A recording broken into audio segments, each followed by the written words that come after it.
Hello everyone and welcome to my channel. This is the 14th part of What If Deku Was Sanji's Reincarnation, My Heroes Reborn. The author of this great fanfic is Emma. I will leave links to them and original story in the description. Chapter 14, Izuku vs Todoroki.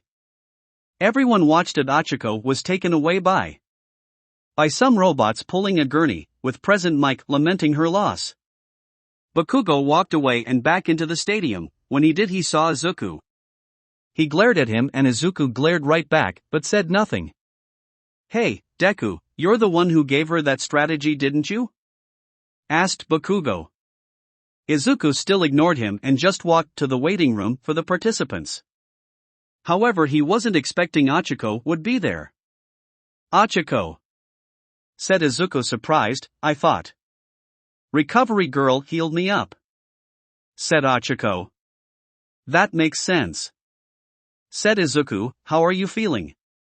"Good, know that my dodging in on point," sighed Achiko. "Man, if I just timed it better, I could have struck him." That was when her phone rang and she saw it was her father, but she didn't answer. "You did great though," said Izuku. "Yeah, he could have hit me more times," said Achiko. "I really had some ideas for what do if I had managed to use my quirk on him." "It's fine," sighed Izuku, knowing why she had to use those plans. "I guess we can only hope that Momo beats him," said Achiko. Izuku realized that they were probably going to face off against each other in the semifinals. Then he shuddered. "What's wrong?" asked Achiko.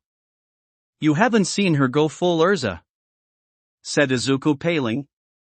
"Oh, you're just saying that because she had to beat you up," giggled Achiko. "Maybe," said Izuku, "but I still think it's my fight." "I get it," sighed Achiko. "So worried?" "A little.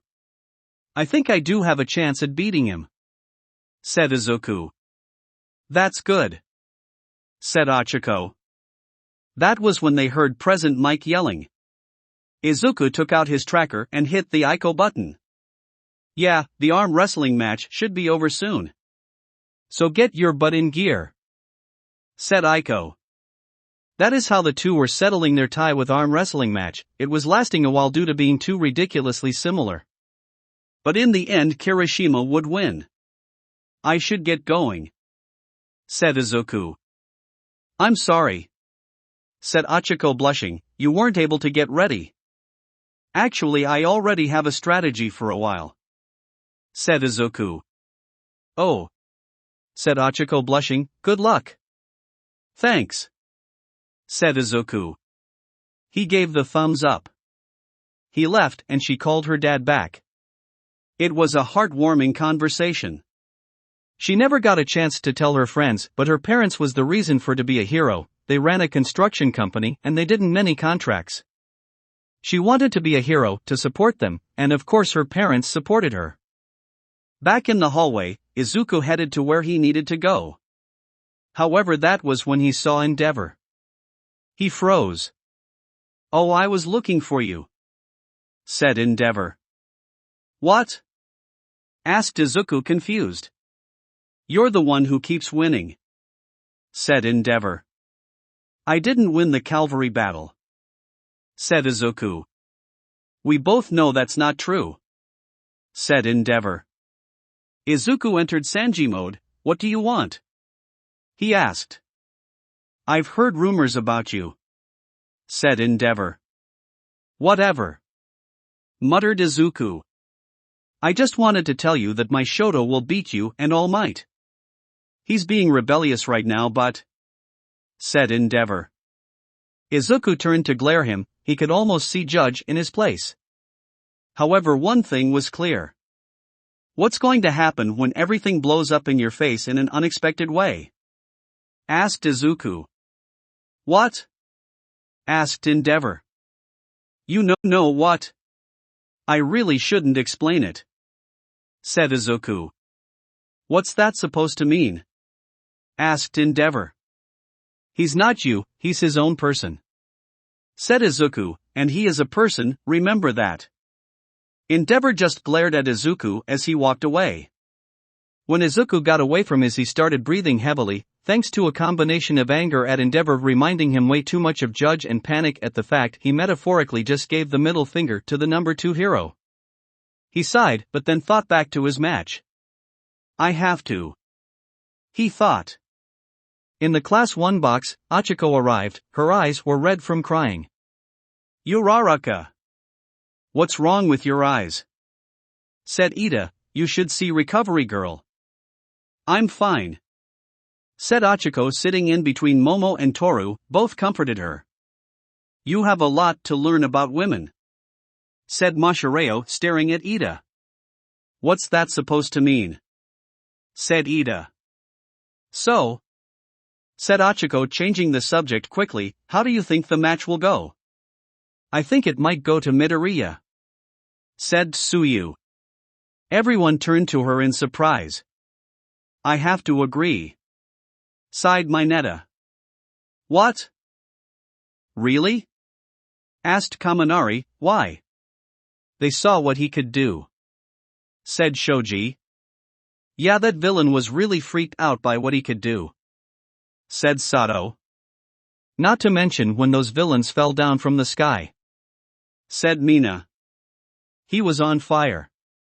Said Mineta, and I mean that literally. I don't think the water affected his fire. Admitted Tsuyu. Oh yeah, you were in the shipwreck zone. Said Mina. Mineta and Tsuyu nodded. And he was setting people on fire in the shipwreck zone. Said Sato. The two nodded. There was an awkward silence in the box. I'm beginning to think that Midoriya might win this.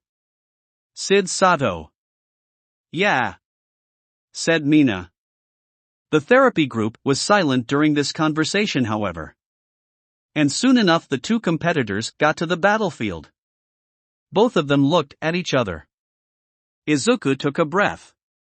He knew that Todoroki was going to start with a very powerful ice attack. He already his main attack during this fight, it was so obvious by this point. Once the match began, Todoroki sent out a powerful wall of ice at him. However, Izuku's leg lit up with fire and he kicked the ice away, melting most of it. Todoroki was shocked. Wait, how? Said Todoroki, I thought your quirk. It's friction, in my past life I learned how to harness fire this way. Said Izuku. Todoroki knew better not to ask. Mostly because he figured he would respond back with something along the lines of my crewmate was a cyborg and I knew a starfish that I was fashion designer. By this point he knew his past life was really weird, so learning to harness friction to produce fire wouldn't seem that weird. But still he wasn't going to give up. He sent out another wave of ice at him, which Izuku kicked away. In the teacher's box, 13 watched with interest. I heard about it, but seeing it is one thing. Said 13. We haven't really talked about fighting skills in the sessions as there are a lot other things to unpack. Sighed Hibiki, but from what I heard, Priestess freak out worse than when she freaked out with me. What do you mean? Asked All Might. I didn't know I could even fly with my powers until I was in the feral state and everyone telling me about it. Said Hibiki, then add what else my suit could in my past life that could be replicated by my quirk, which is a lot, then you got a stronger hero than before. Didn't she freak out twice? Asked All Might. She did, but it was, well, how do I put this? Said Hibiki. I have a transcript. Said Aiko, don't worry, I plan to censor it. What the beep? She was a beep ing comedy writer in her past life. How the beep is she fighting me?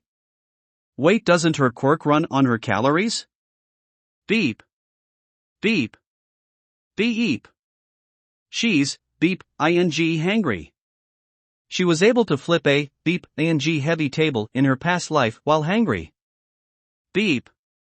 An awkward silence surrounded the teacher's box. Crystal Harmony? Asked Snipe. Yep. Said Hibiki. But the point still stands, if she freaked out over Hibiki over his skills gained from a past life, and her freak out was worse for Izuku, how strong do you think he will be? Asked Aiko. Back on the battlefield, Todoroki continued to send out ice at Izuku, but he continued too easily kicked and melted the ice. Todoroki glared at Izuku. In the Class 1A box, Kirishima arrived. "Oh man! I'm missing the fight," he bemoaned. "So is Midoriya using his quirk or pirate powers?" "Pirate powers," said Zero. Bakugo gritted his teeth. "Wait, is his leg on fire?" asked Kirishima.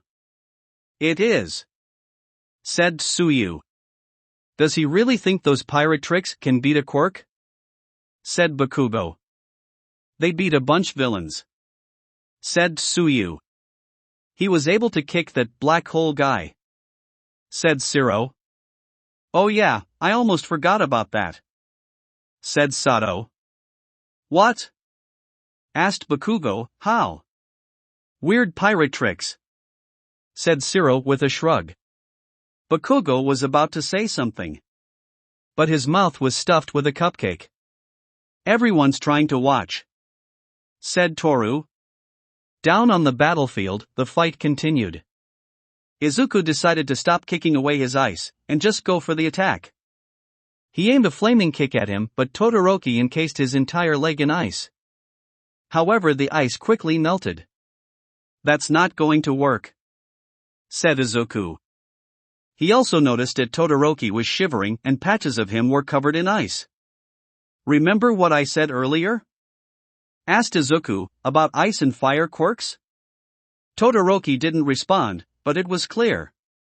"So are you just going to hold back?" asked Izuku, "because everyone else is giving it their all. Yet you hold back. And you want to know something? In my past life I didn't." "What?" asked Todoroki.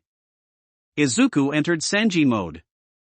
After an incident where I was forced to be reunited with the bastard, he gave me something," said Izuku. "It was a special suit that gave me power." "What?" asked Todoroki. "I told you earlier, mad scientist," said Izuku. "One of his creations was a super suit that enhanced the wearer's abilities and gave them extra powers." Todoroki didn't want to hear more and sent more ice towards him.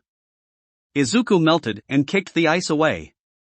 "Are you seriously trying to avoid what I'm trying to tell you?" asked Izuku. Todoroki didn't answer, only running off for another attack, but Izuku did notice something: he had gotten slower. Izuku stopped using the flame and switched over to the hockey and one for all mix and kicked the air.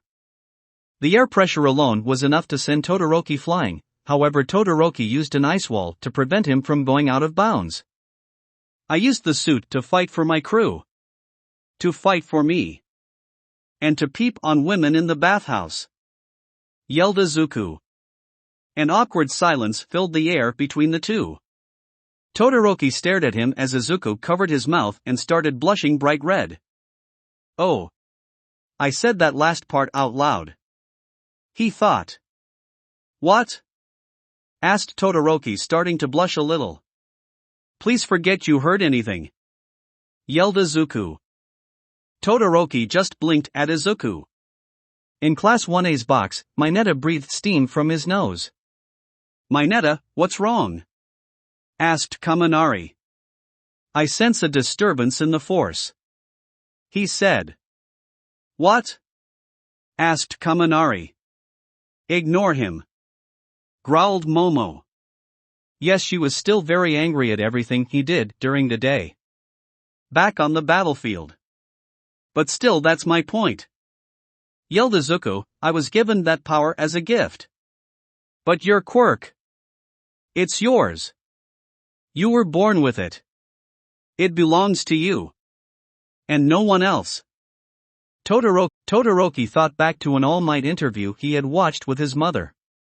Talking about quirks and being themselves, even if they did inherited the skills from their parents. And that was when Todoroki unleashed his fire, melting the ice that covered his body, making it clear that what was slowing him down wasn't going to anymore. Everyone in the stadium was shocked by this turn of events, especially how big the flames were. In the teacher's box, All Might watched. "Were you trying to save him?" thought All Might. He's a good kid, said Hibiki. I see why you took an interest in him. All Might looked at Hibiki, who smiled at him. Back on the battlefield. Is this what you wanted? Asked Todoroki. You know you were helping your opponent. Considering you're more injured than I am, I think it's more of a fair match now, said Izuku. I will be a hero, said Todoroki. However, that was when Endeavor began to yell out about stuff about embracing his side and how he will live up what he created. Hey Todoroki, said Izuku. Todoroki looked at Izuku, who was clearly in Sanji mode. Your dad's a shitty-ass bastard, he stated. Todoroki smirked when Izuku said that. Izuku took a breath and dug into his memories of his first life. He realized that it wasn't just memories of that island, but any terrible memories that can awaken the flames.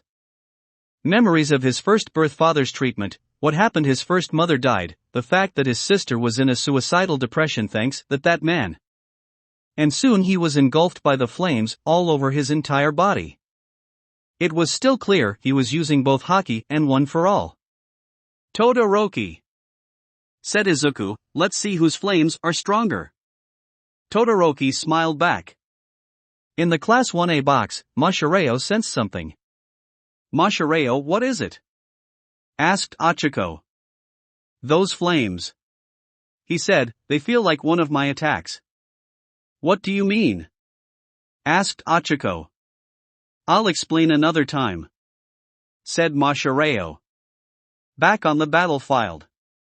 Izuku ran towards Todoroki, and then jumped into the air. Hell memory smash! He called out. There was a large explosion of pure power on the battlefield. Practically everyone shielded their eyes when the two fire attacks clashed, creating a gigantic explosion that blew practically everything away. Dust covered the entire field thanks the exploded. No one knew who won thanks to it and had to wait until the dust cleared. Once the dust cleared, the two opponents stood looking at each other smiling. And then Todoroki collapsed first, clearly being unable to move. Izuku also fell, wincing in pain, looked at his leg. It wasn't completely broken, but it was in a lot of pain. Shoto Todoroki is unable to move. Izuku Midoriya goes on to the next round, said Midnight. As Todoroki was put on a gurney, Izuku limped over to him, clearly checking to see if he was alright. You should see Recovery Girl yourself, said Midnight. Yeah, said Izuku. In Class 1C's box, everyone was just gaping. Shinso, said one of the students. Yeah, said Shinso. I think that guy went way too easy on you, said the student. I noticed, said Shinso. In Class 1A's box, almost everyone was shocked. That villain wasn't kidding around, said Sato. He is a monster, said Shoji. But he's still Midoriya, said Tsuyu. Well, most of the time, laughed Mina. Bakugo was shaking in anger. What's his problem? Asked Kaminari. Just ignore him, muttered Achiko. Hey, Ida. Your fight is next, said Toru. Oh, you're right, said Ida. Good luck, said Toru, lifting her hand in a certain way. Please tell me you'll give me the thumbs up, said Ida. I am, said Toru. Ida nodded, though as he passed by Bakugo he did glare him for a bit before walking past him. But Bakugo just glared at Izuku as he limped off the battlefield. Izuku was going to the next round, and in the process, saved Todoroki. He was a hero at heart and he wanted to help everyone. And helping someone who had a father as bad as Judge, well, that even better. But still he still had the semifinals to deal with, and hopefully he will win that. But the rest of round 2 would have to happen first, and only time will tell who would go on to the next round. That will be it for this part. I hope everyone enjoyed. If you did, please leave a like and comment if you want part 15. If you want to hear more from me, subscribe. I hope to see you all in the next one.